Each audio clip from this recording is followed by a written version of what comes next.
आजच्या महत्त्वाच्या राजकीय घडामोडींचा आढावा घेऊया। देवेंद्र फडणवीसांनी सरसंघचालक मोहन भागवतांची भेट घेतली। फडणवीस आणि मोहन भागवतांमध्ये जवळपास 15 मिनिटे चर्चा। अंबादास दानवेंकडून संजय शिरसाटांचा आणखी एक व्हिडिओ ट्विट। शिरसाटांनी ठाकरे गटाच्या पदाधिकाऱ्याला धमकी दिल्याचा आरोप।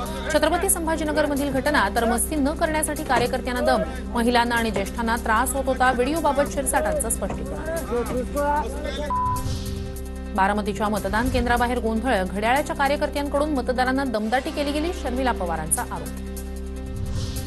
शर्मिला पवारांच्या आरोपांनंतर अजित पवारांकडून मतदान केंद्राची पाहणी। शर्मिला पवारांचे आरोप धादांत खोटे। मला माझ्या कार्यकर्त्यांवर विश्वास। अजित पवारांची प्रतिक्रिया।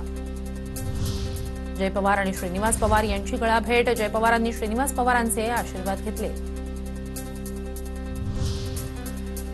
हा सर्व आकड्यांचा खेळ। अजितदादा मुख्यमंत्री होतील का या प्रश्नावर सुनेत्रा पवार यांचं उत्तर। राज ठाकरेंच्या नावानं वरळीत शिंदे गटाला पाठिंबा दिल्याचं बनावट पत्र व्हायरल। संदीप देशपांडेंच्या तक्रारीनंतर वरळी पोलिसात गुन्हा दाखल। वरळीत शिंदे गटाला कोणताही पाठिंबा दिलेला नाही। सर्वांनीच मतदान करावं। सहकुटुंब मतदानाचा हक्क बजावल्यानंतर राज ठाकरेंची प्रतिक्रिया। ज्यांचा एकही आमदार नाही अशा पक्षानं सर्वात जास्त जाहिराती केल्याचं दिसतंय। त्यांना पैसे कोण पुरवतंय? संजय राऊतांचा मनसेवर आरोप।